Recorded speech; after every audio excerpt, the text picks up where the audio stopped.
Welcome to Twin Whistles. I'm your host, Joe Chapin. Today we're going to be talking about the Detroit Lions because they are playing Sunday against the Seattle Seahawks. They're going to try to avenge the loss of last season where they didn't force a punt, where the Seattle Seahawks had to lose the final game to the LA Rams with no Matthew Stafford, no Cooper Cup, and they ended up winning that game and kicking Detroit out of the playoffs, but Detroit beat Green Bay in that final game. I thought it was very, very interesting what Chauncey Gardner-Johnson said today because I feel like he has hit a nerve with a lot of Detroit Lions fans that hasn't been seen before. If you're a Detroit sports fan, you know all about this city. You know all about this town. You know all about the championship level teams and the identity that they had throughout those teams. Let's go with the Bad Boys Pistons. They weren't liked at all. They weren't liked at all. They're a bad, rough, tough team. They're a pain in the ass to play against. The Tigers with Lou and Tram in '84, probably one of the best shortstop second base combos in the game. Tough to play against. The Detroit Red Wings from 1997 to 2008.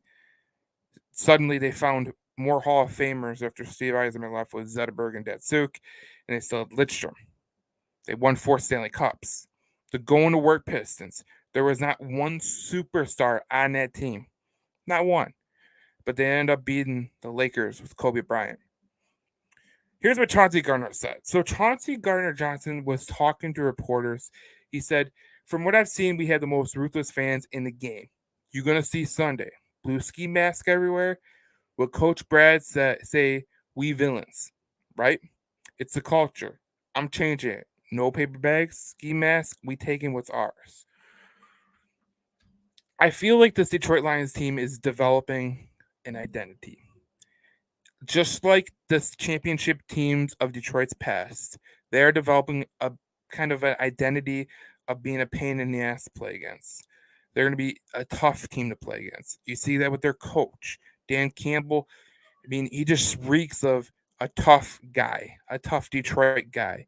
When you look at Dan Campbell on the sidelines, you look at him and you go, if there's any coach that could ever represent Detroit in an amazing way, like if from physique, from the way that he talks, from the way that he walks, it's Dan Campbell. And this team, there's not an identified superstar on this team nationally. I think we all can agree as Detroit Lions fans that maybe Aiden Hutchinson is on the come up. Maybe Penei Sewell as a superstar right tackle. But for the most part, there's not a superstar on this team.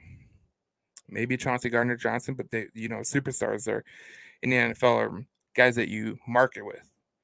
They don't really market with Chauncey Gardner-Johnson. So I think what Brad Holmes has developed in that locker room, the players that he's brought into that locker room, I think that they are all buying in on what it means to be a villain. We heard about the Bad Boys Pistons. We heard about the Going to Work Pistons. We heard about the grind line for the Red Wings for many, many years. They're a pain in the ass to play against. They're tough as hell to play against. And you really didn't want to play them. And when you're done, you've seen everything that you've every piece of your body was hurting because you went against those guys. I think that's what Brad Holmes is trying to bring to Detroit. And every time we talk about Detroit, a lot of people nationally, they don't give the Lions a lot of love. They just don't. I think this is the first time that they're actually giving them love, even with them beating Kansas City, the Super Bowl champions, in their own house. Suddenly it was an asterisk on it because Chris Jones didn't play and Travis Kelce didn't play. But if you were a Detroit Lions fan for many, many years, there was no asterisk when you got robbed of a game in Dallas, which was a picked up flag. You got robbed of a touchdown catch in Chicago. You got a bad, horrible face mask call that went against you on the Hail Mary that ended your, basically ended the Schwartz era the Caldwell era with the Aaron Rodgers Hail Mary. All along, things have not gone Detroit Lions way. But you've never heard this team under this coaching staff, under this tutelage, general manager, the whole the whole the whole team is on board. They're not gonna they're not gonna they're not gonna go, oh, woe is me.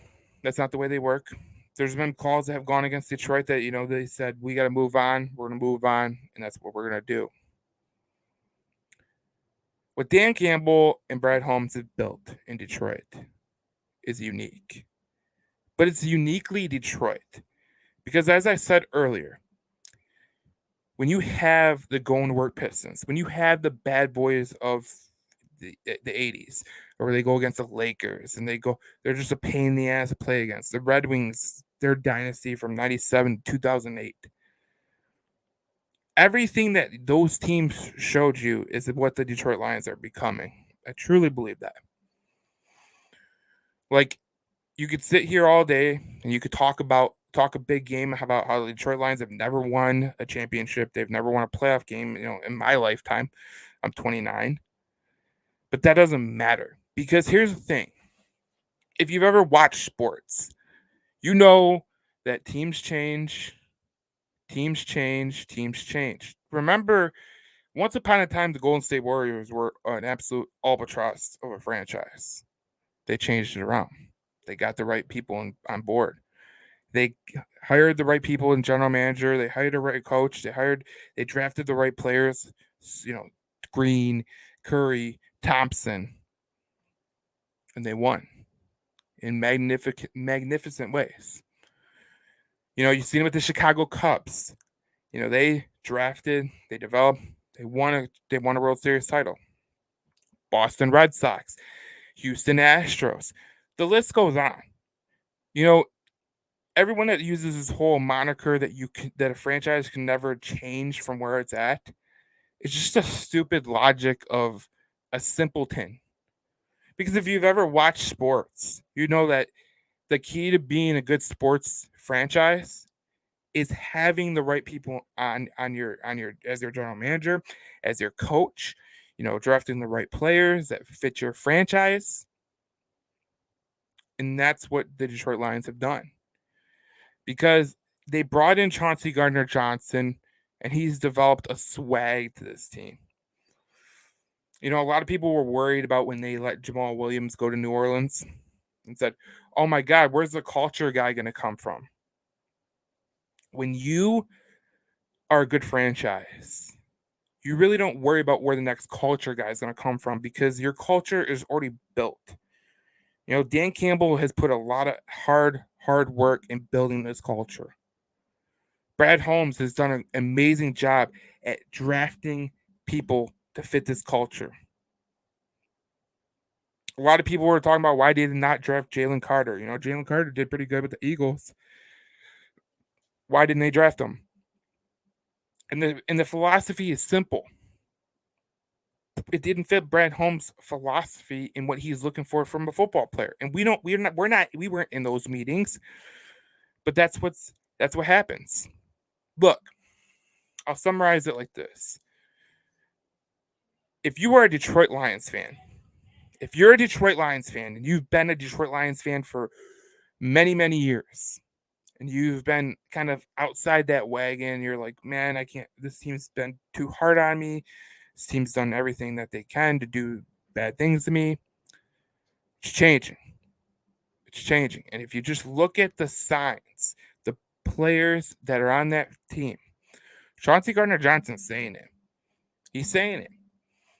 He's saying we got to become as ruthless as this city is. And he's not talking about the city being being total losers and just ruthless.